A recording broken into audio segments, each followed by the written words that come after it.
Well, hello, everybody. I should have just had Evan do the ad read for today, given that he is the alleged founder of Black Rifle Coffee and current CEO. He could have talked about it however he wanted to, and I suspect most people know who the episodes are brought to you by. But if you don't, today's episode is brought to you by Black Rifle Coffee. Go to blackriflecoffee.com, and I would dedicate some time to doing so if you are a coffee fan, aficionado, or a nerd, because they got a lot of things you can spend your time doing, from bags of coffee, subscriptions of coffee, apparel. I mean, they've got just about every contraption to make coffee, to hold coffee, to deliver coffee, to drink coffee. I don't even know what any other options are. And it was founded by an amazing group of people. It supports a very large swath of veteran organizations. And the coffee doesn't taste like shit. So all of those are great things. So before you listen to this episode, or after you listen to it, go to blackriflecoffee.com and go to town. And that's it on the business side. My guest today is the, like I've already said, founder and CEO of Black Rifle Coffee, Evan Hafer. Spent some time in the Army doing Army people things, then went to the agency and did agency people things, and then decided to pursue his passion, which is not drinking coffee out of a French press, which we discuss a little bit on the episode. And just the fact that if you do like a French press, it might mean that you're a bad person. I'm not sure.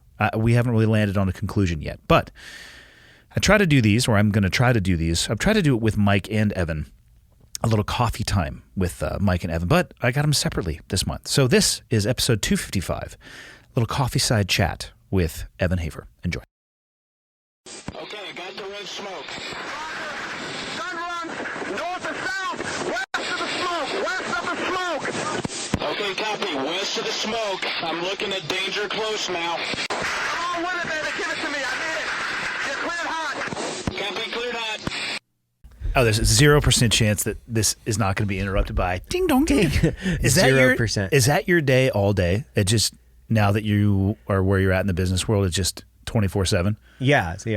So I forgot to mute one of my devices because I came in here and I did something in the backpack, and it went off mute for what, half hour maybe? Yeah. And ding ding ding ding ding. Yeah. Good Lord. Yeah. So most of the time it's just on silent, and then I'll be doing something for a couple hours or whatever, and then I'll go back to it, and then I'll just start scrolling through, and How do you ever get caught up? Before you answer, let me double check to make sure the audio is recording. Have you ever started a podcast and not recorded? Oh yeah. Yeah. Yeah. It's a standard move. Oh yeah. It's kind of what I like to do. Fortunately, because I'm so professional, it was up and running, and I can just edit out this segment, and people will never be the wiser. I actually really like the studio. Nice. It's actually modeled slightly off of what you had in your office, that Swisher board. Mm-hmm. I tested it yesterday for the first time with my editor, Michael, who will soon be joining us for episodes, and it was totally done. Synced the audio at the end and on our way. It was amazing. It's fucking great. Yeah. I like it a lot. Yeah, so it's going that's well. my life. A lot of dings, a lot of ding dongs. A lot of dongs, more dongs than dings? More dongs than dings. Yeah, I don't think, and it's funny because you actually got to hear it. Most people don't hear it. Right? Yeah. So it's just kind of like most people don't hear it at all. Well, of course, since we all have iPhones and none of us take the time to change notifications. Yeah.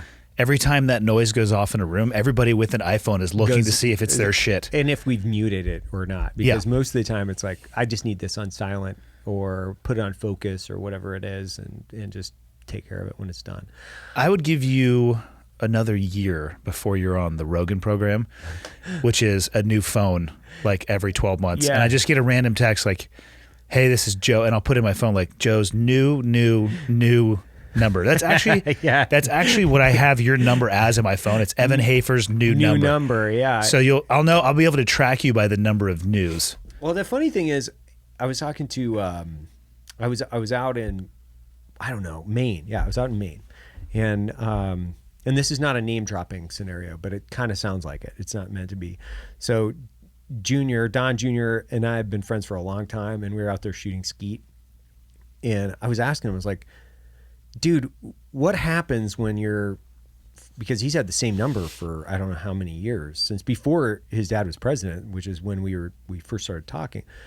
was like, what happens when people publish your number? He's like, I just throw it in a box for a couple weeks and don't forget about it, and then pick it up and everything's clear. It's not a big deal. And I was like, oh, okay, cool, man. Like, because he was like, you got a new number? And I was like, yeah, this fucking thing like published somewhere, and now it's like, fuck you, you cuck or whatever. And I'm like, yeah, okay, whatever. He's like, but that's what he does. He's like, I just throw it in a box, go fishing, and fuck off, and then come back to it, and it's all cleared out. Is he just not accessible during that time period that it's in the box? Well, he was like in Turkey shooting tuna for the last couple weeks underwater. Okay. And, yeah. He was in out my mind, I imagined him with that same skeet shotgun, somehow just blasting tuna. Somehow rising tuna to the surface, and as they come out of it. God, no. He was sending me some pictures of the monsters they were shooting out there. He was out there with the, have you seen the Field Ethos guys? Have you seen that?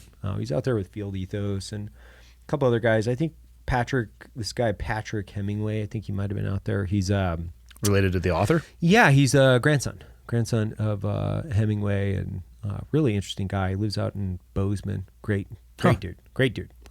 So they're all kind of like intertwined, the Field Ethos and Don Jr., and they're all pretty hardcore outdoorsmen. He's a super accomplished hunter. The guy's very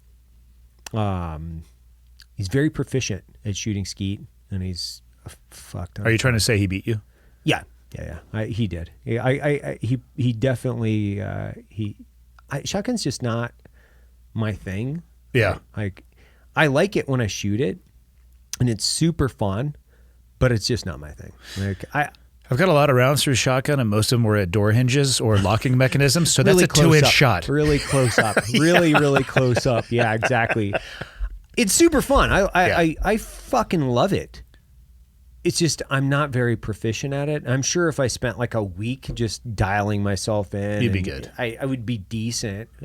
Just like most thing you concentrate effort at. But knowing you after a week, you'd have like a ported shotgun with a red dot on top or anything.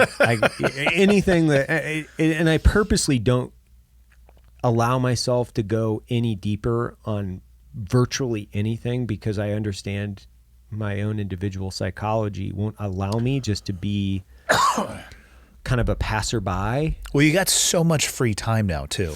It's just falling off of trees. You know, it's just like it's nothing so going much, on. Trying to figure out how you're going to fill your days. Yeah. It's just it's super easy. I just I wake up in the morning and I just like imagine all the free time that I have, and I just go and fill up with just random nonsense.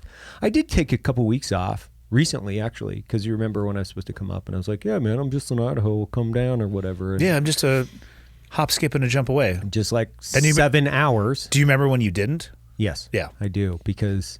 Cuck. We have this joke. Jared, myself, Matt, or whomever it is, right? And it's like, that's what we call each other or refer to each other. My wife actually got to the point where she would say, I was like, I don't know if I want to have like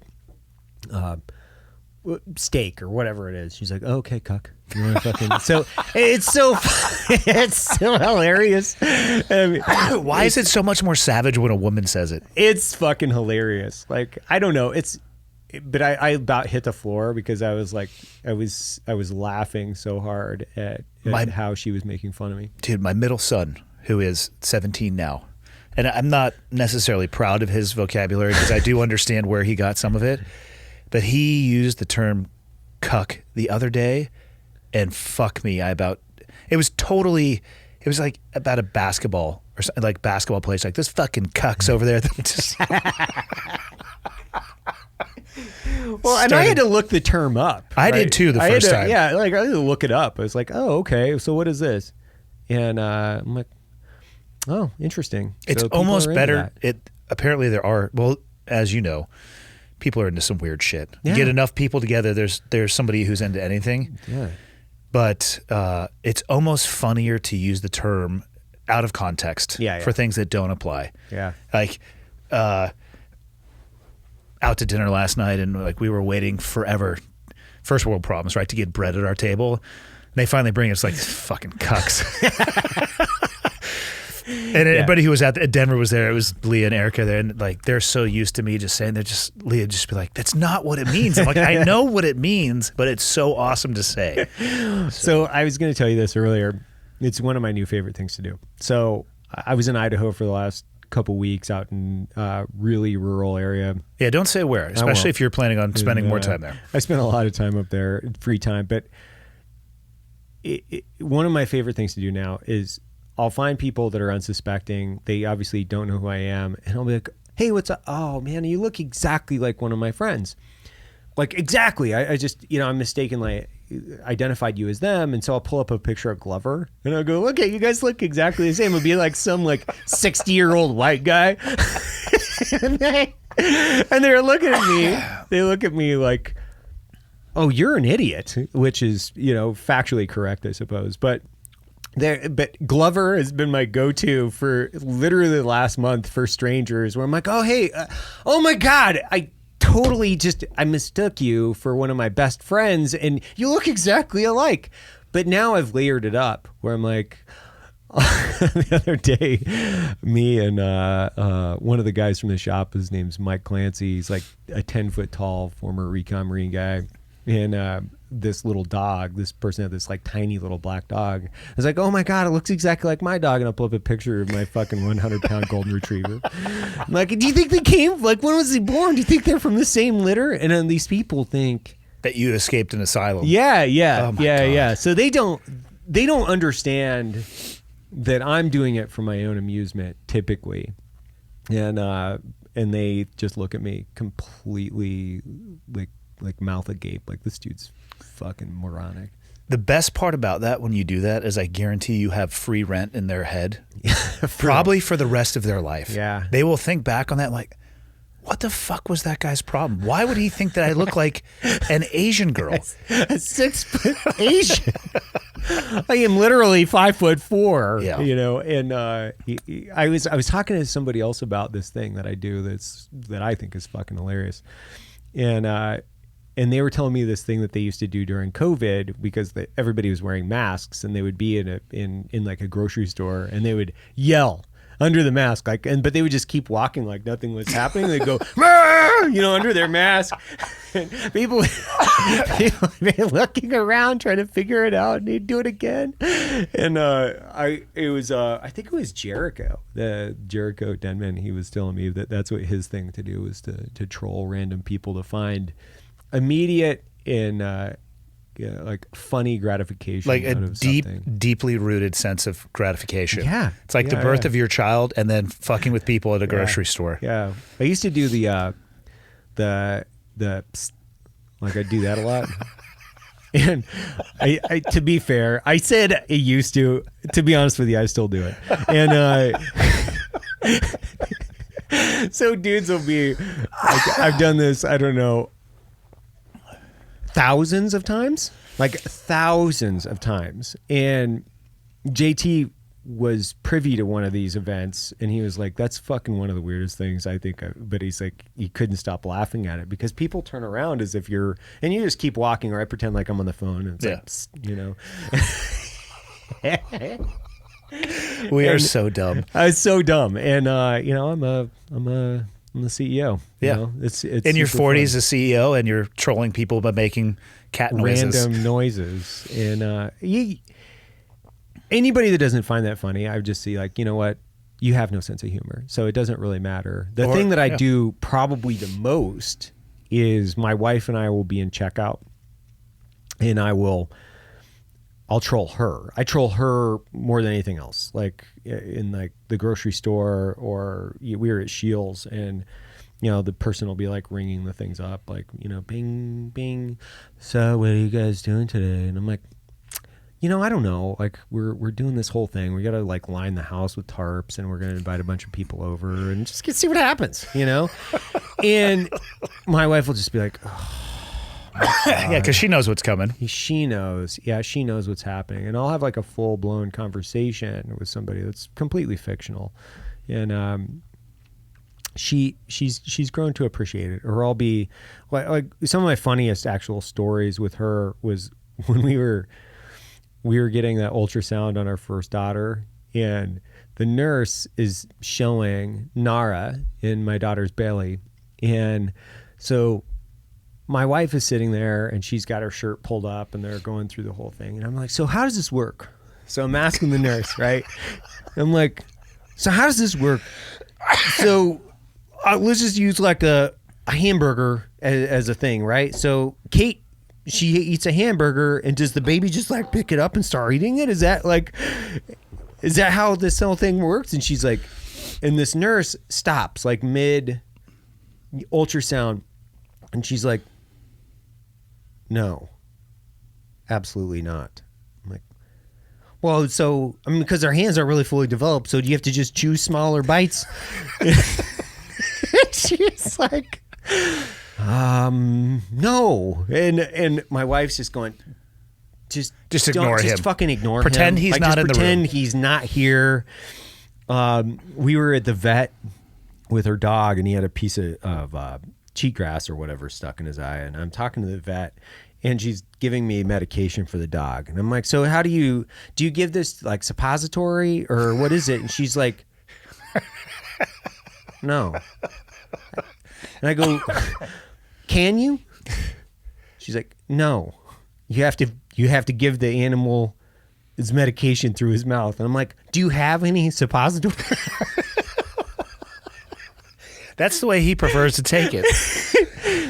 Oh, fuck. And once again, my wife's just like, please don't feed the animals here. Like, this dude, don't placate into his conversation because he's a fucking idiot. So just realize like this is what he does, and don't engage or it just gets worse. Fucking crying right now. That shit's so good. I take such pleasure in doing shit like that too. Oh, it's so good. Yeah, because people will tell me, they're like, I have a hard time reading you. Like, you're always fucking baseline. So I can sell some shit that shouldn't be sold. Yeah. So when you're dry and really, I'm dry. I'm really dry, and I can be very serious. Yeah, it's tough when like you don't have any affect. Yeah, so I can just deadpan it and go, well, can I give it suppository? No, sir. Do not do that. Yeah, so it's I would imagine it gets tiring for her. Actually, I know it does because she lives in the house with me every day. And but it's also probably why she loves you, to a degree. To a degree. I bet you that's like the scales of justice. And I think sometimes they probably drastically swing. Yeah, there'll be a reckoning, I would imagine. I would imagine she'll get me, which I would prefer someday she really try. Here's the problem. She's probably just watching and observing and layering in this 10-year fucking gotcha on you, and when it comes, it's going to be epic. Well, I did I ever tell you that time where I was DMing Logan from her IG account? No.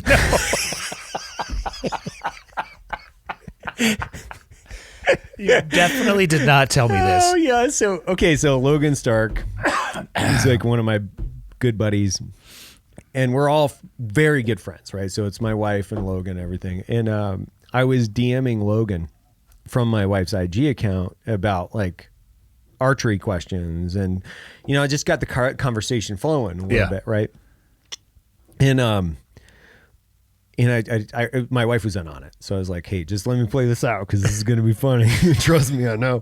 And so I'm DMing Logan, and we're going back and forth, and he's just answering questions. He's like super above board, like just it's just a conversation among friends, and then pretty soon my wife's DMs start getting a little bit more aggressive. Like, hey, like I really want some help, like, maybe working out, maybe we could meet at the gym. And then it was like, hey, Evan's going out of town. Fuck. And so after one morning of doing this, I walk in and Logan's in there, and he won't even like make eye contact with me, right? And then he kind of like waits 15, 20 minutes or so, and he walks up to me. He's like, hey man, what's up? I was like, no, I'm just, doing stuff, and he's like, so everything going all right at home?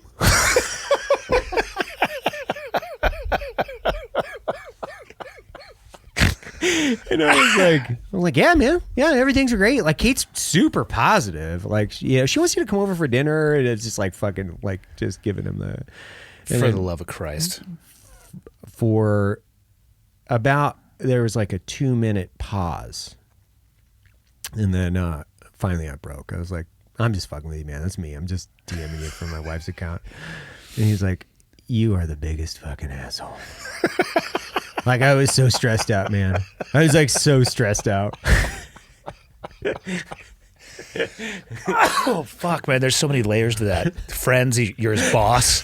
Yeah. So stressful. Because he's like, I want to be professional and nice because I think this is your wife. But and I don't know lines. whether or not I should talk to you about it or what, like what's going on. And I've got video, so I had Kate videoing me as I'm DMing him, like going, "Hey Logan, what's up?" Yeah, your wife's going to pay you back at some point in time, and it's going to be rough. Yeah, I would imagine. She's got some tricks up her sleeve. She can be kind of tricky, you know. Speaking of tricky, since he's not here, we need to talk shit about Osama Bin Glover. He told the story. I forget where we were. I'd heard it a few times, but he retold the story of the call sign, the first call sign you gave him at the agency, Gasian. Which apparently the chief of station thought meant gay Asian. And he explained it meant giant Asian. And the guy's response to that was even better. Like, oh my God, I'm so sorry that I would ever assume it was the first one. He's just like, fucking calm down, man. Relax. Yeah, relax. Dude, what the fuck's going on with that guy right now? I mean, obviously, first off, how did we get duped into becoming such close friends with a known terrorist? Yeah, how did we get duped into such a maniacal plot from a guy that, you know, teaches people how to grow organic vegetables and shoot more effective, you know, 15-yard groups? I mean, how many target decks have we looked at? Oh, I know. And meanwhile, we had a Manchurian candidate inside of special operations. Osama Bin Glover infiltrated and was driving intelligence towards his enemies. Dude, what the fuck, man? You know, it's funny and it's not funny, right? It's like it's actually not even remotely funny. Not even remotely. We can make fun of it in the context because he's not here, and he also would make fun of it a little bit if he was. But we're also not living through it. Man, yeah, and I would love to peel the onion with him because I'm not even privy to what all he's had to even deal with. But it's absurd. Yeah, it's completely absurd. Of, you know, for anyone, let alone like the government agency, and for the FBI to classify him or put him on some type of list, it's just kind of like a little bit ridiculous. And what it does is it shows a level of incompetence to where you obviously didn't do any research. Like there was somebody doing something, rubber stamping and putting some stuff out there where you're like, you didn't do any research. And then it's like, you know, when you look at their list of signs where, you know, you might be, you know, extremist if you believe, or if you look at, you know, the join or die snake or something like that. It's like that was drawn by Benjamin Franklin. Have you guys lost your fucking minds? Like the don't tread on me and all these things, like those have been around for a couple hundred years. So how do you identify somebody that's just, you know, loves part of our history and our country and is patriotic versus saying, oh, well, this person is some, you know, whatever they might want to classify people as. But it's what it shows is it shows a lack of depth and understanding of our history, and actually it shows a lack of depth of understanding of constitutional rights, which you would think that they would be super familiar with. But it doesn't surprise me. It's not surprising necessarily. I almost wonder if they started. One, I would love to know when that document. What did they end up calling it? MVE. Was it violent extremism? Was the VE portion of it? What was the M? Militia was. I can't remember. Whatever militant. It was.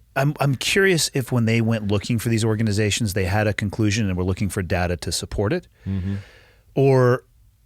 I have so many questions. Was this stuff looked at the later end of Trump's presidency? Is that document something that is from the modern administration? I think the time at which it was created would put a lens on it as well too. Yeah, and it's strange that, you know, people that either support or voted for President Trump could be even bucketed in that circumstance, because you think about, it's 60 plus million people within the United States, and whether or not people are politically sophisticated or not, they casted a ballot. Yeah. So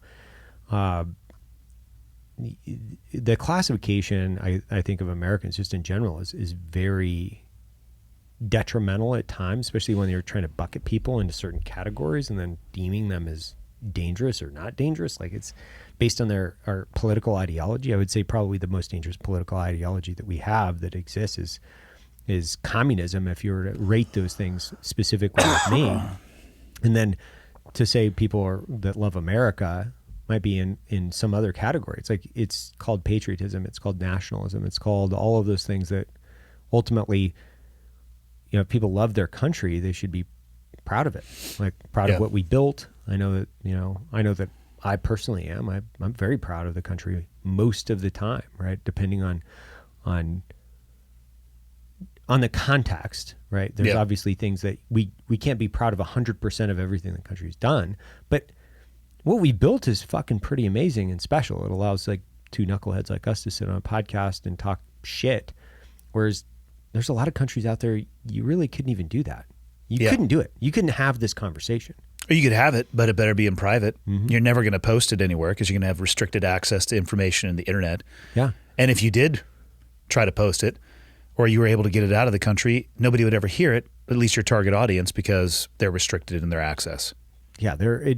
A good example, my buddy Joe Kent, he ran for Congress out in Washington. He's a former SF guy. He won the primary yesterday. So the votes were counted. I think he won by 1,000 votes. And I couldn't tag him. I was just going to ask this. I think Mike tried to do the same thing. They wouldn't let him post any description in his post. No. So I couldn't tag him in the post. And I mean, he's an American citizen, and you can scroll through his feed. He has his political opinion. Obviously, he's running and he won the primary, but you can't tag him. Don't tag him. He still has a page, still has, his Instagram following. He still has, all the things that go along with that, but you can't tag and reshare and congratulate somebody. I don't think the binary labeling system works well at all. No. Left, right, Democrat, Republican. It's as unnuanced as a system as could possibly be. Well, and it's weird too, because they flag things like America first, right? So, if you're talking about social media. Yeah. And, when you think about the essence of something like this, and you're unpacking it logically, where we should be taking care of our country before we start taking care of other countries, just in its premise. Like, we should maintain our focus and build our communities and things like this. This is nothing that should be even the political debate within that should not be a complex topic. We should be taking care of our country. We should be taking care of our communities. We should be prioritizing where our taxpayer dollars are being spent in this nation before we start to go to other nations with our dollars, unless it directly benefits, stability, the economy, all of these things. Like, that shouldn't be a sophisticated unpacking, right? That's what it is. And I think what happens is that people don't like those definitions, and then people that ultimately hold the keys, especially within social media, they have a left-leaning political ideology, and then they don't like those things. Do you think at the end of the day, stuff like the inability to tag Joe, do you think that's an actual person doing that, or do you think it's caught up in an AI or an algorithm? I've had this conversation with a few guys that are fairly sophisticated within social media, and they actually say it's a combination. So what happens is it's a filtration system that goes through AI first, and then it goes to individuals to approve or deny. And those individuals don't have to live in this country. So it could be, random guy X in Canada or wherever that works for YouTube or whomever it is, and then they approve or deny manually. And then sometimes you'll have to, file a complaint, or I don't know if it's a complaint, but you'll file a grievance or something like that, or maybe you might Or have an to objection upload it. or whatever it's called. Yeah, an objection, or you'd have to upload it multiple times. Like, this is the kind of shit that people deal with on a regular basis, where they're trying to just get their idea, their image, whatever it might be, they're trying to get it out. They're not breaking any platform regulations, but then they do run into this issue where there's AI scraping, and then there's a manual process, and then whoever's pulling the handle on the other end might have a political, well, it's not might. Anybody, if it's a manual process, has typically a political bias. Like, there's just no doubt. That sucks too, because even if it is purely AI and you put an objection through, if it's something that's critical and important, you've already lost control by the time you have the chance to repost, because you're going to get crushed by the tsunami of the other side, in air quotes, narrative. Yeah, and it's... Do you notice that at all? Do you guys, with the BRCC Social, I mean, we've openly talked about, the name of the company. Yeah. Itself is probably going to split people down the middle, 50-50. Do you notice a difficulty on the platforms? Yeah, of course. We've been dealing with that for 8 years. So, we just think about it as a matter of time, ultimately, before somebody decides that they just don't like the term rifle, and then, they're going to turn the switches off, which, to each their own, but, it's a constitutionally protected right, and, it's America, but then there's still a very small group of people that ultimately control access to communication. And then if you don't have the means in order to, get the word out, so to speak, that this is happening, it can be very detrimental to anybody's, individual business. I've had multiple friends, especially in the firearm space. It's a tough road to hoe. It's really tough. Like, it is very, very tough. In navigating that industry within social media is super difficult. It's they're threading the needle every day, whether you're, a manufacturer or a seller. Neil from Ready Gunner is a really good example.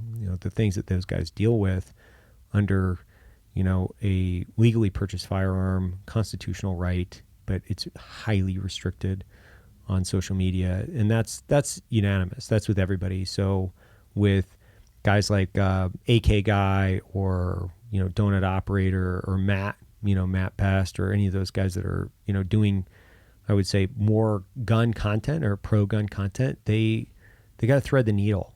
And it's not easy.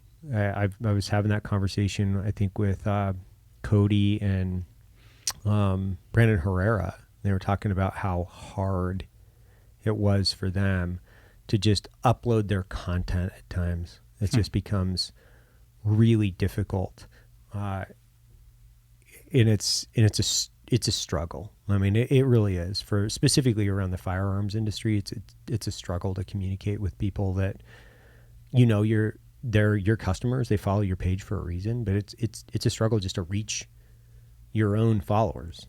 Which I wonder how people would react if social media organizations had to be 100% transparent with the oversight that they have and the actions that they take.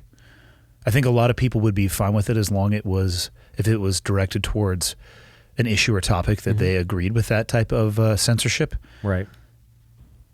But I just wonder what the reaction would be if they had to be completely transparent. And these are the words that we're looking for. These are the actions that we take. These are the team. This is the team that looks at it, and this is the impact that it could possibly have. I think it would probably shock a lot of people. It would shock, and it would probably change a lot of their internal policies. Which is probably exactly why they don't have 100% transparency with it. Yeah, absolutely. And there's a very definitive bias based on region and where people work, right? So if you have the tech industry, for instance, most of them are working out of Silicon Valley. Well, there's a culture. There's a political culture. There's a culture. There's a community of people that kind of have decided their ideology is superior, and they're going to enforce it where they can, and they're going to try to they're going to try to influence others, specifically, in the political space, as to, this is our political ideology, this is what we believe, we're going to side with this political ideology, and we're going to move in that direction. And I don't see it getting better. I don't think, as as we look into the future of social media, and it's kind of a double-edged sword, right? It's psychologically detrimental, I think, for most people. I mean, I post things and I just kind of get off and I don't really tune in. I don't watch TV.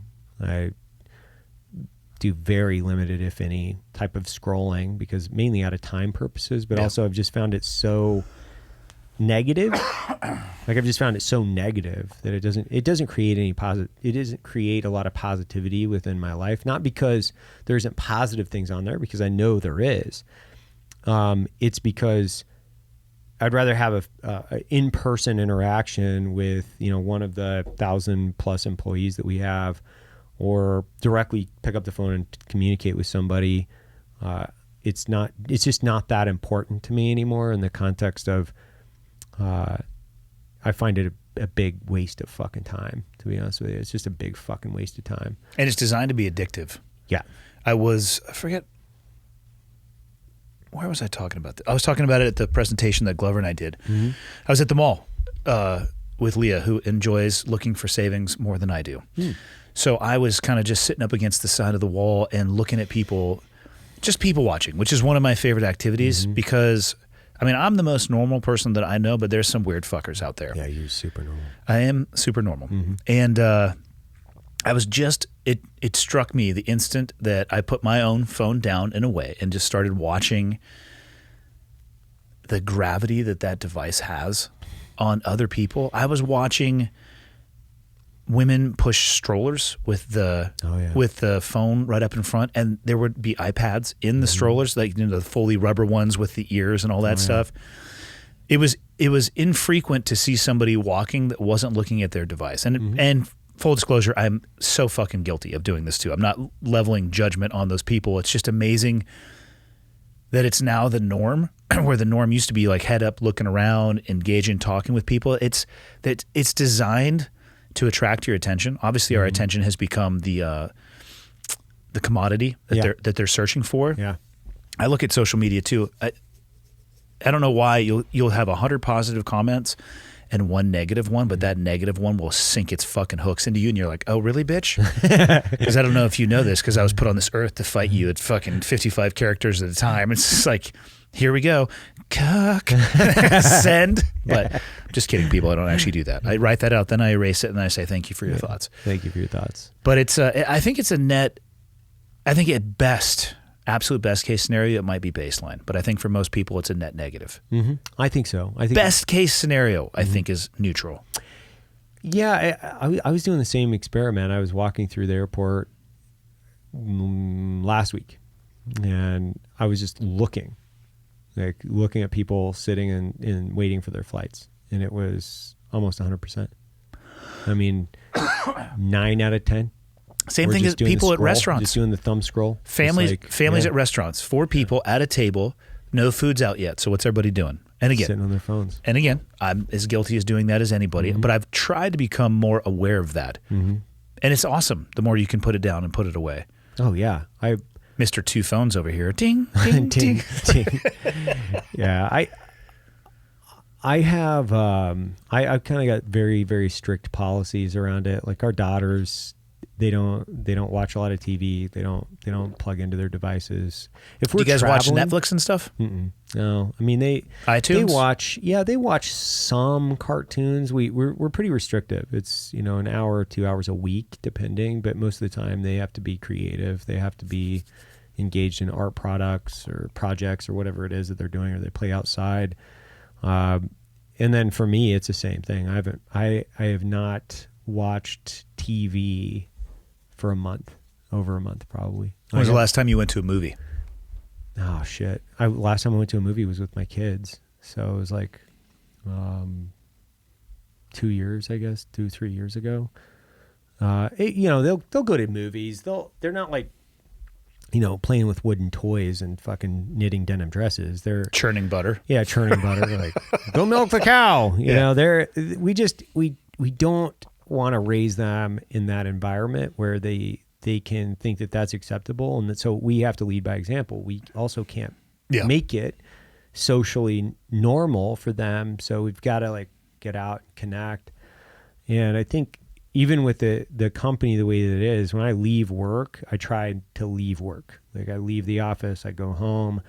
When you have so few hours throughout the day to just inject with your kids and inject into their lives and, engage with them. And they're, my kids are at 5 and 8, and it becomes if you just leave the phone, like that's like part of the other thing is like you just leave it at the door. Like it's not typically nothing I need to get to right away. Like it's not like we're, I'm on call for the fucking fire department or, I'm going to go catch a bank robber or something. It's like, oh, well, the bags weren't ordered for a coffee. Oh, okay. Yeah, we'll get that tomorrow. Yeah, that's a problem for tomorrow, Evan. Yeah, it's a problem for tomorrow. So I think it's a problem across the board, even within company cultures, depending, where people are just behind their desks all day long waiting for the next email.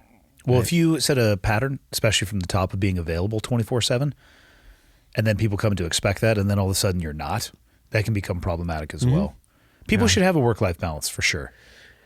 Yeah, and it's hard. I think it's hard for a lot of people to understand that, and it's hard for CEOs. It's hard for me. It's hard for the guy that started it. Well, I should say it's probably hard for you. It wasn't that hard for me because I just turned the reins over to you. I was like, Evan, this is what we're doing. Go. I'll take credit for it years from now when it's successful. It's 50-50 on this idea at best. 50-50. Yeah. And I unplugged pretty dramatically for last few couple weeks. Yeah. I unplugged in a big way. Guys would come up and spend time. Like Jared came up and Logan came up and Jericho came up and a couple other buddies. They just come up and hang out, and we would go fishing or do something more engaging.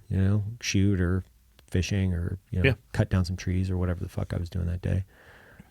And it was wild, man. Like I was kind of an experiment on myself as well, where I was like, I'm just going to unplug because I haven't done really unplugged for a long time. Funny thing is I lost 7 pounds. Just wasn't trying. I was just working, just, literally cutting trees down and splitting wood and making wood, making roads in and out of this little area that I have. And I didn't miss it. Not 1 second of it. I didn't feel like I needed to be on the phone. And so I would sweat all day long, and I was in the sun basically all day long. And then I would, I wasn't really eating, which I didn't really eat a lot either way, but it was just like, I felt 1,000 times happier. Yeah. I'm not at my desk. I'm not being like restricted by sunlight. I'm in the sun all day long. I'm, out playing with my kids and doing what I think are more interesting things to do either way. And I just decided, I'm just going to keep going with this. I'm not going to do, I'm not going to turn on and watch Netflix for half hour, 45 minutes before I go to bed. I'm just going to keep doing, no electronics outside of work. Just like, and if I want to post something, I post and get the fuck off of social media. Just like post and move on with my life. It's actually something Joe said. He's like, just post and ghost. Post and ghost. Like, yeah. Easier said than done. Way easier said than done. Because you get that snarky comment from the cuck and you need to get back to it. Oh, fuck you. You know what? I am. I'm a badass. I am so tough. Don't worry. But 10 times happier. Like, if your experience parallels mine, it was about the early, I think they call them tweenagers, years right before teenager, that I really started getting a push for devices from my kids because their social circle I can imagine. started being on their devices. And it's a legitimate argument from them. All of my friends at school are connected via this, and now I'm a little bit excluded when I'm not at school. I'm not saying it's something you have to action, but it's like, okay, I don't want my kid to be the odd duckling out. Right. But I also don't want them to be addicted to this device. So I'll be curious to see how it changes for you and how your kids actually will feel about when they see more of their peer group having those things all the time. And that's going to be tough because they're at an age now where they don't really care. Yeah. That will change very much. Both girls, right? Yeah, both girls. You're proper fucked. It's going to change. And I know it's going to change, so we're just holding off as long as we can. As long as we can hold off. That's all you can do. And, and hopefully by that time, I'll move them out into like a remote part of Switzerland and make them fucking, cow farmers. I don't know. I mean, just geographically isolate them. That'll be the move. I'll just move them out into the middle of nowhere and bring in like a Swedish teacher to teach them a different language, and hopefully they'll live happy and productive lives, being never leaving the house. Yeah, never leaving the house, being 100% protected all the time. Man, that property you have up in Idaho sounds awesome. Oh yeah, it's super fun, man. Like it's where I grew up. And what's the boat you got? I saw you doing like J turns in that thing. Yeah, those are cowboys, what they call those. I grew up in Lewiston, Idaho, which I'm very very much still in love with it. I love the town. I love the people. But it's on the confluence of two rivers. So it's got the Clearwater and the Snake River. So if you grew up there, you were surrounded by rivers pretty much everywhere. And I was very impacted by a couple guys in my life throughout, my growing up, not outside of my family, outside of my dad, my grandpa, my uncles. There's this guy, Rusty Bentz, and he and his brother Daryl Bentz, they were mountain men, basically, modern age mountain men. They were some of the, I think the toughest men around, and they just had like fucking ice in their veins, man. Like Rusty, I had a very close relationship with him and his family in my teenage and college years. His son and his daughter, they're both very good people, and they're still friends of mine. And their dad, he had pack mules, and he can fly a plane, so he flies a bush plane, and he can drive these boats into the middle of fucking nowhere through wild whitewater. And the guy is so iconic. We actually did a video on him, or part of one of the videos we did a few years ago. We went up and we talked about his cabin that he built out in the Salmon River, and he was harvesting basalt columns, which those are awesome, by the way. They're huge. They're worth a Google. They're huge. And he had built a contraption that would allow him to pull these big basalt columns onto his boat.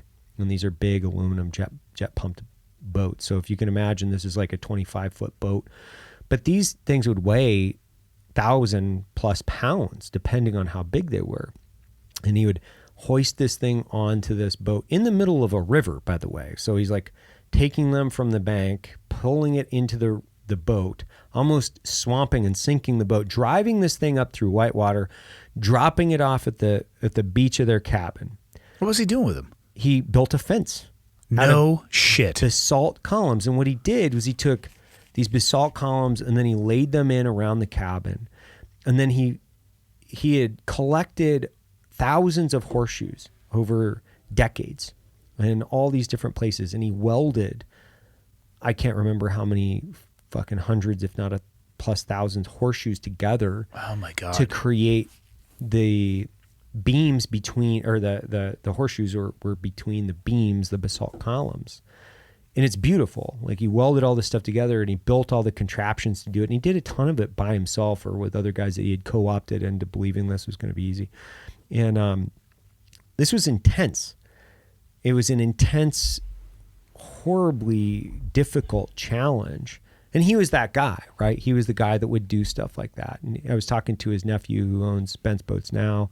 He was telling me that he just got a random conversation that he overheard about how Rusty was going to take these horses from West Coast, basically, or the Oregon to Montana, and ride them several hundred miles through the wilderness, and they're going to do it over the course of 7 days. And he's like, yeah, I was just overheard this conversation where my uncle was saying that we were going to do this. And I was like, oh, I guess I'm going to do that. But it's brutal, like brutally difficult. Yeah, but that's not easy living. Not easy living, but that's the kind of stuff that he would think of. Like, what's the biggest challenge? Like, what can we do? And he still is. I don't want to talk to him about, like, I don't want to talk like he's passed, because he's not. His brother passed away a few years ago, but they built these really incredible aluminum jet boats. And I grew up around these things. Like, this is like what I've wanted forever. So I put in an order for one a couple years ago, and it's 24 feet. I think it holds 9 people. I got a clay pigeon thrower on the back, and you can run whitewater with it, and take the kids out or whatever. It's built. It's a utility boat that can run whitewater, but it can also be a recreation vehicle. So you can do kind of everything with it. You can haul shit in it. You can, if I wanted to, I could harvest basalt columns and build fences if I wanted to. But it's a pretty amazing thing that these guys build in Lewiston, Idaho, and it's kind of Lewiston's kind of I would say the headquarters for that, or the epicenter for jet boats and jet boat racing. So how big is Lewiston? I think it's 32,000 people, give or take. Clarkston is not quite that big, and then they've got a smaller town of Soton. So I think the surrounding areas, we'll call it 50,000 people between Lewiston, Clarkston, and Soton, and it's a good little community. I mean, when I say little, comparatively, right? When we're used to like big cities or whatever it is, it's a fucking really cool You town. are. I bailed on that shit before you did. Yeah, someday I'll fucking bail on that shit. Like someday, we're building a coffee shop. Eventually, we'll build one there once I get the right building and put the right things in there. Put my brown bear in there and A bespoke coffee experience, if you will. Mm-hmm. Yeah. Put a little roaster in there and roast some coffie and. You nerd out on that shit. Oh, I love it. Yeah, you should start a coffee company so you can just do it all day. I should. Oh, I still do, man. Like this morning, I got up and I was using that spin machine. I literally saw that, dude, and immediately followed the you tagged them, so I followed it and I was looking at it. I'm like, all right, I'll check this thing out, dude. It's pretty wild. Like, how do you fill it up with water? It just has a little reservoir in the back. Okay. Yeah. So it has a filtration system. So everything's internal in this. So I'll go full coffee nerd for a minute, which is everything's internal to the system. So it's got a reservoir, but you can also plumb it in. It has a grinder. So it heats the water, it grinds the coffee, and then you can select what you want. So you can do espresso, a cup of coffee, cold brew. You can kind of do anything you want with it. And I just did cup of coffee basically. I wanted to see what it tasted like. So was today the first time using it? Yeah, first time. Oh, okay. Yeah, this morning was the first time that I used it. And one of my friends, he's a Colombian, but he sells espresso machines here. He's sold us a few espresso machines. One is the Black Eagle, which is typically what we've gone with in a lot of our coffee shops. And he's good friends with the CEO, so they sent me one to see what I thought about it, and I was like, oh, it's fucking nice. I dig it. Sleek design for sure. Yeah, and it's all app integrated, and then it sounds like I'm promoting it. I'm not. Well, you do have 1 day's worth of usage. I do have 1 day's worth of use, but I do appreciate the technology in this thing, because it's like it's all app integrated. So you're kind of if you're a coffee and a tech nerd, you get both pieces of it. So you can geek out and do coffee stuff, but you can also order coffee direct from the app. You can order like some of your favorite roasters or whatever it might be. Of course, I don't need to do that because you have a fucking garage full roaster. Yeah, and probably some in your glove box and trunk and just all over a variety of places. Literally, I do. That's actually, it sounds funny, but I do. I have coffee devices every fucking where. So if you go to my office, they're all over the place. They're all over the fucking place. Let alone your little skunks room. Yeah, the skunk works. Yeah, we have my little coffee lab where I've got little vials of coffee, roasted coffee, green coffee, and samples from all over the world. And like, that's kind of. It wouldn't matter if I was like, if I had done Black Rifle either way, because I was roasting coffee way before this thing ever came around. Like I still find. Now I find more enjoyment out of it because I know more about it. So I can get the result that I'm interested in now. So if I'm trying to roast or profile a coffee from, Nicaragua, and I want a flavor, I can say, oh, I want a single origin micro lot natural coffee, washed or whatever it might be. And I know kind of what notes I'm going to get versus we'll call it, 15 years ago or 16 years ago when I started, I couldn't fucking tell you. Like, I was just kind of like, man, Columbia sounds like a good cup of coffee, doesn't it? That sounds good. I'll get that.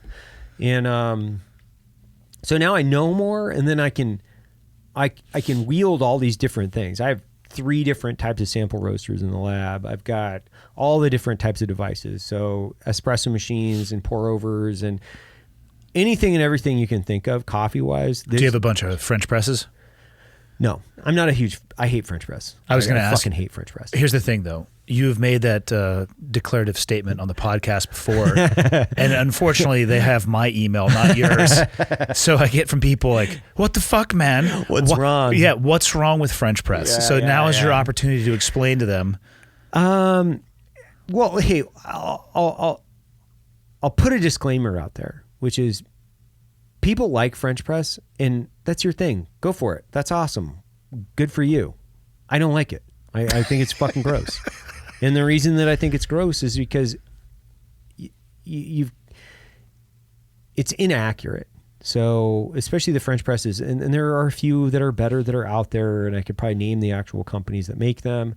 But because of the what happens with most French press is you grind it and it's very coarse. A lot of French press is actually ground not in a burr grinder, it's ground in a blade grinder, which makes the coffee more inconsistent, so the grinds are not equally sized. Then what happens is they just boil water and they throw it in on a French press, and they don't really know the temperature of the water, they don't know the granularity size, they don't weigh the coffee, they just throw it in and then they let it steep for an unknown amount of time. And then they just push it through. There's no replicating aspects to it. I love how animated you get about it. Just like, fuck! It's fucking gross, man. It's like it's and I don't want to say it's not gross depending on the coffee. It's not your cup of tea per se. It's just not my thing, because if I have a great cup of coffee, I want to be able to replicate it. There's too many inconsistencies in that method for me to be able to replicate shit. So the only way you can do it, and most French presses do not have the ability to do it. It's a single wall glass with a metal ring around the bottom that when you steep it, they're pushing it through and they leave part of the coffee in the bottom, and it continues to steep for 20 minutes, half hour, whatever, until you drink all the way through. So it gets stronger and stronger and stronger because the coffee's left in the bottom. So if you were to press it, it's like press it through, put it in a separate container, because then it's not steeping. It's not steeping, and then put it in a double wall container where it maintains heat. So now you can maintain the consistency of the heat. You're pressing it through to consistent flavor. And if you're going to use a grinder, you use a burr grinder, weigh your coffee, time the steep, do all those things. You can get an accurate press, but there are better methods now. So you can get finer filters. You can do, some of the companies out there are doing what's called an American press, where you actually push it through and it runs through the grinds and it runs through a paper filter, and it's in a double wall vessel, so it maintains its heat more effectively. So those are all the things where I'm like, if it was consistent and I could replicate it, I would probably like it. But I look at this like, I don't like, if I were shooting, for instance, and somebody handed me a box of ammo and they're like, I don't know, man, I just threw a bunch of grains in there. I didn't really weigh them out, and I didn't really weigh out the bullets. So, okay. You get what you get. You get what you get, buddy. And you're like, so you hit the target once and you're like, the next one falls like, 1,000 feet per second less. You're like, well, there's no consistency to it. You can't replicate it. You can't do what you need to do. Now, if the inconsistency is the thing that you like, then sure, that's your jam. But I don't like it. I don't like inconsistency. And all those steps that you were describing, it should be added that you just open up the garbage can, put it in there, and get yourself a pour over. Yeah, that's what you do. Get a Chemex. It's like, hey, if you want a French press, I think that's great. It holds a lot of vodka. Take the fucking filter out of it, fill it up with fucking vodka and ice and a little bit of a mixer, and you're fucking set. It is a great, like, redneck guzzler. Like, I'm only having one cocktail out of this French press. Yeah. And that's what JT used to use it for. He'd call Are you serious? Yeah, he'd call it the France press. French press, and that's what he would use it for. He took all the guts out of it and would just fill it up with vodka ice in a mixer, and then he would just drink out of that. I can actually completely get behind that. Yeah, so can I. I can say, yeah, take all the guts out of it and use it as a mixed drink vehicle. Got it. Hell 1,000%. Dude, how fired up are you for hunting season being next month? Because we're going to see each other a bunch. You'll be back up here next week. And then like 2 weeks after that, Congrats. we'll be down in Utah. Yeah. This is my favorite type of year. Or it's my favorite time of year. Yeah.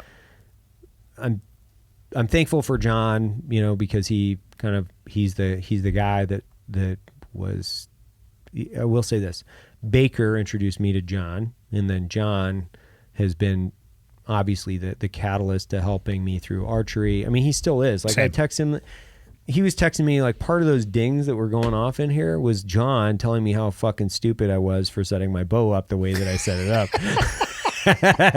What did you do?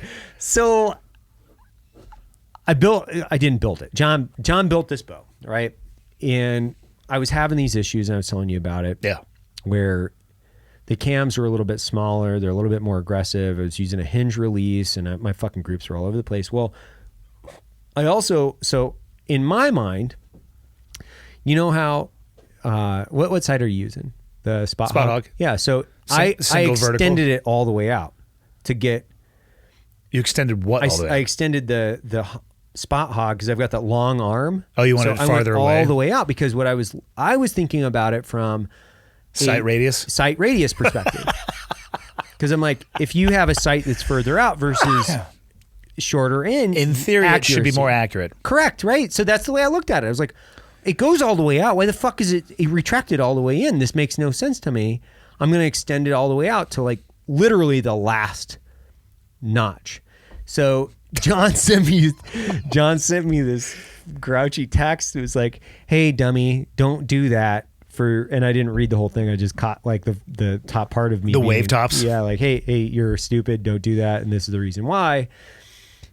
But thank God we still have John to set us straight. Because any question I have, he explains it to me in like 2 minutes. Because I'm like, I'm having this problem. What am I doing wrong? I don't have the fucking time to go back through and watch all your, the School of Knock episodes to figure out why I'm so fucked up. And he'll go, oh, well, you're doing this. He's like, you can't use a hinge with that type of cam, shift cams, but of course, here's John. I'm like, hey, I'm having a problem with this bow. He's like, I'll send you another one. I'm like, oh, no, you don't have to send me another one. But that's like, I'll overnight you. You want it down? Not like he was nervous or anything. Man, I'll just send you a new bow. I'll send you one tomorrow. And I'm like, no, dude, you don't need to send me a new bow. I just need to know why I'm having problems with this one. So he ended up sending me a new bow either way because he's like, no, you need totally different cams because I got in too far over my skis, right? I think that I know what I'm doing. Well, why'd you switch to a hinge? Joe, we were in California last year and we were shooting and he let me shoot the Too Smooth, I think is that is the hinge. Yeah. So he let me shoot his Too Smooth, and I was like, "Oh, that's fucking cool." And I started shooting it then because I hadn't shot one before. And what do you like about it? What I like about it is I actually like both. I like the Silverback and I like the Too Smooth, but what I'm trying to get out of is the individual like punching. It's not like I have an acute problem with it, but I'm trying to get out of punching the trigger with it. And I like the motion release from tension. Like I really like that. So with that hinge, I can start to pull and rotate at the same time, and then it releases. So I'm building the release into what I feel are the fundamentals of trigger or fundamentals of shooting, which feel more natural. Now I can trigger control like we do, on a rifle or something like that, where you're easing into it. Yeah. But what I've been doing is I've been shooting the hinge, but really what I've been doing, and I got this from John, I didn't come up with it myself, he's like, when you get to a certain point, what you should do is keep 3 releases in your pocket. And because John is so giving, right? He just sends you fucking releases half the time. So I have the Too Smooth, the Silverback, and the Knock to It, and I'll just use whatever comes out of my pocket, and then I'll mix and match, and I'll just shoot all 3 releases most of the time. But when I'm really trying to shoot for just shooting fundamentals, like thinking about form, body position, elbow, release, I find the Too Smooth, the hinge really helps me for whatever reason. It just, I don't know what it is. It just really helps me. I really like this. It's got a surprise. I mean, it's a surprise break. You can time It's based it. off of rotation, right? Yeah. It's based off rotation. I've just watched too many videos of people punching themselves in the face on the draw. Really? Yeah. How do they do that? They rotate as they're drawing. Oh, Because you can achieve that rotation angle as you have under, like right at that peaks, as the cam's rotating, you go, pow, right in your face. You're always conscious of that. Absolutely. You're always conscious of that. I've not done it, knock on wood. I have not done it yet. But Joe was the guy that was really like, hey, you got to shoot this. This is a really good release. It's my favorite. This is what he was telling me last year. He's like, it's the only thing I'm going to shoot now is hinge. Wow. And even hunting, he's like, well, I'm going to hunt with a hinge. He's like, I didn't like anticipating the shot and being able to punch. Like he just feels more confident that he's going to get a better shot. So, I listen to Joe, especially because he's a very accomplished fucking archer. Surprisingly so. He's very good. So I would be remiss not to take his advice and start shooting it. But I was afraid to shoot that fucking release before. But I have never shot a hinge for that exact same reason. Yeah, but I didn't want to be a pussy because he's like, oh man, you want to shoot this hinge? I'm like, oh, I didn't want to go like, nah, man, I don't really want to do that. I was like, no, yeah, I'll try it. Like, let me see how stupid I can make myself look. And he was, but since then, man, it's a fun release. Like, and especially like now things are way more fun in archery because, and now I'm getting, I wouldn't say it's not sloppy. I'm just experimenting more, right? It's like I'm using a bunch of different releases. I'm setting up fletchings a little bit differently. I'm, going up in weight on my arrows. And so everything's a test now. So like I've got all this shit that I can do. And we have at the shop, you've been there, but we have a little archery shop back there. And then we have one of the guys that's on event staff, which is, Isaac Sr., Isaac Jr., their father-son team. They're both fairly immersed into the archery community. They've got a bow shop back there, and so we've got all the company's bows. And I think we've bought 40 or 50 bows now, 50 I think for employees. That's crazy. And so we can change anything, right? So I can go back there and be like, hey, let's which is ridiculous. You could just go tinker all day. Yeah. So between the coffee lab and the archery lab, like I can kind of like fuck around when I want to fuck around. You almost have to, or else I would I would want to jump off the second fucking story of my building based which on is just going to hurt you, not kill you. Yeah, exactly. It's just going to break my legs. Don't combine too much of the coffee and archery though, because I've definitely tried to shoot over caffeinated. What a fuking nightmare. No, it's horrible. Just fuck. It's fucking horrible. I used to do that trying to shoot like I used to do that for trying to shoot speed for pistol like inside the 10. Like there's a point where you have performance increase and then it is a goddamn straight cliff off the other side. It's like 2 beers for pool. Yeah. If you're into billiards, it's like 2 beers. I feel like I'm better at pool. 2 beers. It's when I cross that 3 beer threshold, things start to get fucking crazy. Mm-hmm. And so you go up and over an edge. Real fast. Yeah, real fast. And then pretty soon you're like, well, I'll do 4. I'm okay with 4. And then you're like, I really suck at this. Yeah. I'm the worst at it. So, yeah. So you're actually not going to be hunting in Utah though. No. You're just emceeing. We should describe the event. I'm narrating it. So I'm going to narrate the Deseret, what we're doing there. I don't think we're allowed to say that term, but. Okay. So I'm narrating it. An undisclosed ranch. Yeah, undisclosed ranch. Are we going to go back and edit that out? No. Okay. I would literally say right now that I'll go back and edit it, but every time I've said that I forget. Yeah, that's perfect. So it's you, Mike Glover, Matt Best, Jericho Denman, Logan Stark, my cousin Dirk Durham, he works for Phelps Game Calls, which is they're owned by Meat Eater now, so they're owned by the Meat Eater guys. Yeah, but he's a well accomplished bugler. I mean, he goes by the Bugler on IG. So he's going to come down and he's going to teach everybody how to actually bugle and call elk. And he's won the international elk bugling competition a handful of times, and he's super accomplished. That's what he does literally all day long, is think about calling elk and build calls, and that's his life. So he's going to come down with another guy, and they're going to put on a clinic for everybody, and then we're individually going to film our hunts with GoPros. And because the intention was, I didn't want to mess up any of your stocks by putting you guys with like a camera guy or something like that. So it's like, hey, you got to have the right camera guy for that. It can be done, but you got to have the right guy. And we definitely don't have 7 right camera guys, right? Yeah. So you guys are going to call, you're going to cow call, you're going to bugle, you're going to call your own elk this year. And he's going to teach everybody, and then you guys are going to film it. Describe clinic.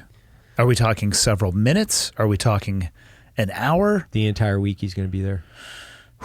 So Zoe can tell you, I can call a bull elk like a motherfucker. Really? No. Oh. No. Not even. I was like, wow, really? Holy shit. No, people will ask me, like, man, how do you call him in? And I say, I look over to Dudley, and I'll say, I think now's a good time for a bugle. Dudley, torch off. Let's that's what he does. And they come fucking running. Yeah. So he's going to go out with guys. Yeah. So he's going to hunt, but he's also going to go out with guys. And so he's going to put on a clinic for everybody, and then he's going to go out and work with guys specifically on their calling. What I wanted to do was treat it more as a somewhat of a competition in a way where, hey, let's have a elk bugling competition too with everybody to see, because you got a guy that does it, and he's going to be able to grade it and go, oh, well, who won? So there's going to be that phase, which is like who won the competition based off the ears of a human. Correct. Then it's going to be based on the size of the bull that you end up killing. I mean, the chances are, I think pretty much 100%. But target-rich environment. It's a target-rich environment, which should lend itself really well, I think, to video, because you're going to film it like first-person perspective. You're going to have to talk to the camera. You're going to have to tell them, like, okay, so this is my stock. This is what I'm going to move in. This is how I'm going to move in. And then you're going to make a call. And it's like, do your little cow call or whatever it is. I can cow call. Oh, cow calls are pretty easy. I just did one. That's how I can do them. Yeah. Yeah. Like, that's how I can stop them. Meow. Meow. And so all of that is going to be built into a week's content, and then the entire episode will be up here in I don't know. It'll be out because it's next month. It'll be out by the end of September. Yeah, it's like 3. It's about 3 weeks from now. Yeah. 4 actually. Yeah, so by the end of September, I'm going to get it out in elk season, or at least in season, so people can watch it, because it's going to be fucking funny. When you think about, like, as soon as they said you're narrating, oh my god, I'm going to be narrating it. We need drone footage of elk just running away from the callers because of the just dog shit that's coming out. Are they bringing the tools as well?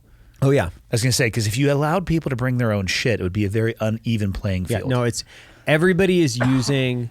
You're going to have the choice, so everybody's going to be using one type. So the one that you select, and you'll have a couple different selections. But it's typically going to be a reed, so you'll have a reed and one of the devices, a tube, and it'll be interesting. It'll be super interesting to see. That's one word for it. Yeah, it'll be fucking hilarious.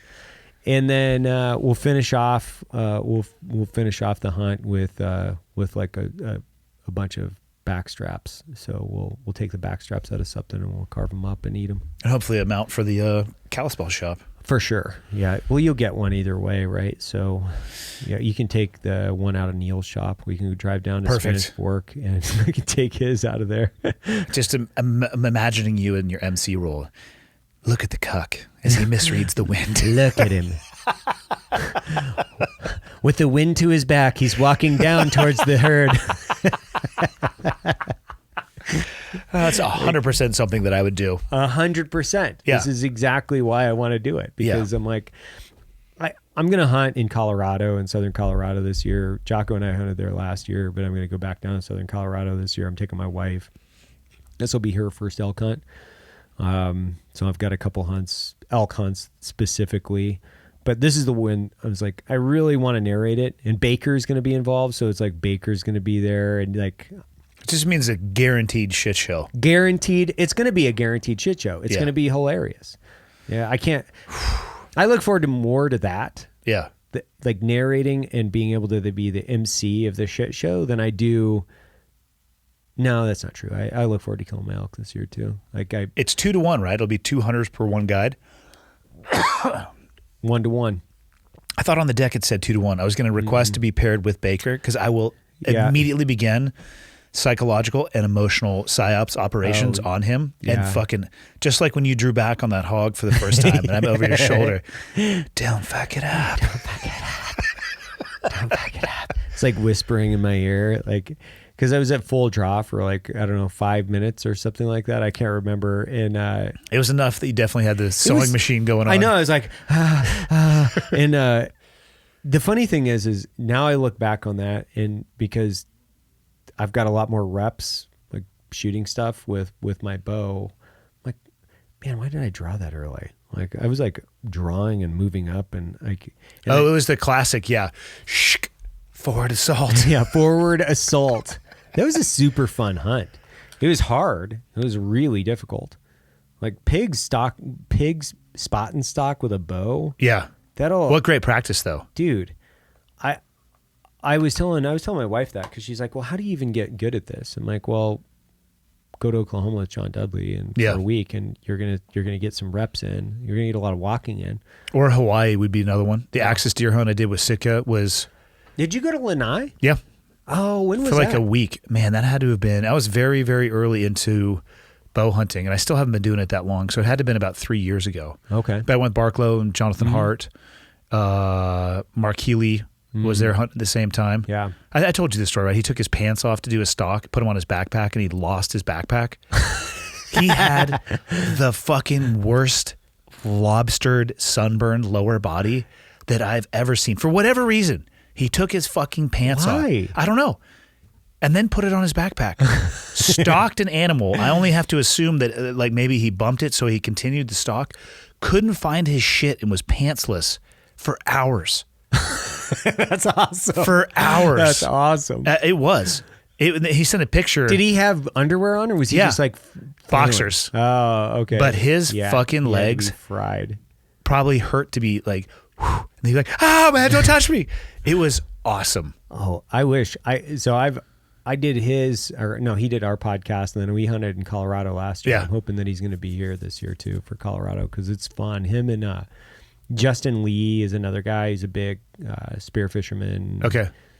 Those guys are hilarious. Like Justin's like, if you go follow his Instagram or people check him out, like he's got the greatest fucking smile like ever. Like he just makes you happy being around him. He's always got a smile on his face. Like, this is awesome, man. It's awesome. Like, it's awesome. And he always kills like fucking monsters. Kills monstrous elk down there. He went up on a Black Rifle Coffee bear hunt that we sponsored up at the Rivets at their place up in Canada.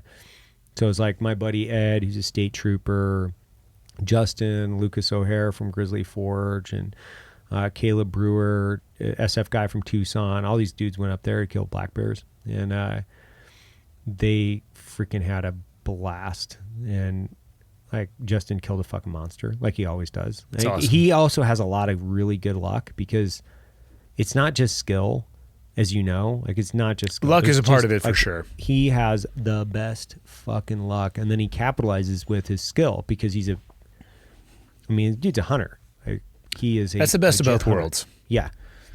Yeah, but Lanai I was paired up with Barklow, who is the nicest, most angry man you've ever met in your life. Yeah. And when the frustration starts building for him, God, I take such pleasure in his fucking suffering and agony. Yeah. Because he wears it. He like wears it's it. just right there, and I'm just like, fuck. He doesn't say anything. I'm like throwing rocks at the deer and shit when he's at full draw. Did you really? No, but I was like, yeah. like behind him, like, get out of here.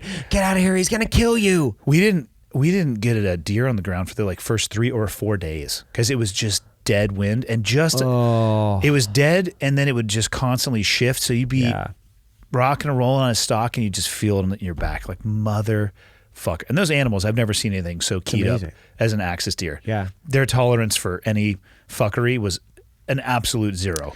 It's like a whitetail on crack. Yeah, like they are through the roof with anxiety. They're just like they're ready to go at any point in time. Like it's time to go.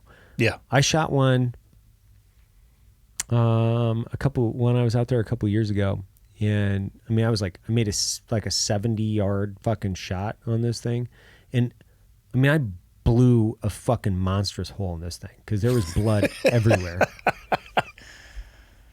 and then I never found it. Yeah, I had one of those as well. And one of the guides was telling me, he's like, well, based on their skin and the way that they've evolved, is that big holes, their skin will start to shift and then cover up the blood. Because I don't know exactly. He tried to explain it to me, and I was probably not paying attention. But he was like, yeah, this happens because of the way that it's not like it's sealing. It's just their skin starts to shift. Yeah. And it moves over the hole. And I don't know if it's real or not. I'm sure somebody in your podcast will say, hey, Cuck, you don't know what you're talking about. That's just what he was telling me, because he's like, it's happened a lot where you like put a fucking hole in these things, and then you'll find them like 5 feet sometimes. And then sometimes or never. And like I was out there, dude, there's guts and fucking blood and like everything. It looked like a murder scene, and then I could not find it. I looked for 4.5 hours out there before they were like, you can kill a lot of these, right? There's like thousands. you can move on with your life if you wish. Did you go out to Lanai too? Mm-hmm. Yeah, where the speed limit is like 30 because they have so many crossing the road at any given time. Everywhere. That was an all-time trip. I was so happy that those guys invited me to go. That was that with Sitka? Oh yeah, man, that's awesome. It was legit. Yeah. One of the most fun times I've had, and it was a chance to reconnect with Barklow because we hadn't spent much time together in like 20 years. Right. But he was so frustrated that he would get back from the hunt, pour a tumbler of tequila, and stand in the shower with it. That's every hunt for him. True, but that's like every hunt I've ever been on, right? Which is a couple with Barklow. It's like he's so fucking frustrated that he's like the moose hunt. He was like so pissed off all the time. Isn't it awesome though? Yeah, it is. Yeah, like, it warms my heart. Mm-hmm. John's just happy-go-lucky doing John stuff, like doing all the kinds of John stuff, and then Barklow's just fucking angry. Yeah, when we were fucking polar building opposites. Those like fires in your your hooches. Well, you were in my hooch, and you were sweating. Oh, that's right. We were in our hooch, and we were like, I just would hear you. I would hear you in the middle of the night, throw your sleeping bag off, and be like, "God damn it!" Because I was closest. So I'm going to tell your audience this story. Okay? Oh fuck! Andy and I are in. It was me, you, and Trevor.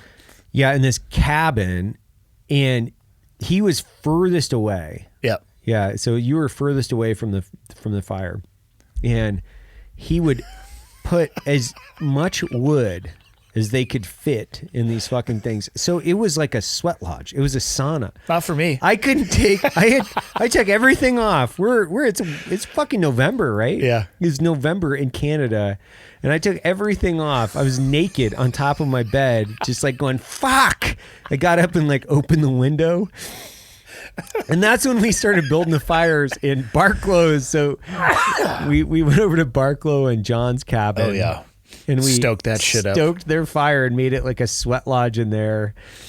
And the fire wars. Yeah, that's what it was. The fire wars. Dude, if you can't fuck with your friends, who else can you fuck with? Yeah. God damn. Yeah, that was God. If we would have played that one, because they knew something was up. Yeah, that was the thing. Like they knew something was up. Like.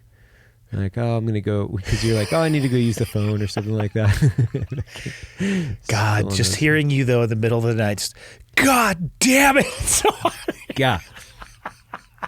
I hate being hot too. In sleep when I'm sleeping, like I like to sleep in a Cold. refrigerator. Yeah, me like too. in a fucking refrigerator. So if it's above 70, I'm angry. Like I'll go to the thermostat before we go to bed, and my wife will like not set it below 70 or whatever, and I'll be like, "What the fuck? What are you doing?" I've got one of those cooling pads. oh yeah, So does I it got, like- only go on your side? No, she has one now too, but mine is set at like 60, and hers is set at like 84. 80. Yeah, like so mine. Like she's got a joke because she's like, the kids will come down in the morning or something if they get up, and we'll jump up. It's like, jump up on our block of ice, children. Like, snuggle in on this fucking block of ice that Daddy has on his side of the fucking bed. You sleep better. I sleep great. Like, I mean, for like 4 hours, and Yeah. then I'm up. But for 4 hours, like, man, I'm lights out. Like, Yeah. cooling pad. It's called the Chili pad, probably. chill pad. Yeah, Chill or pad. something like that. Chill box or some shit. Yeah. It's fucking awesome. I love that.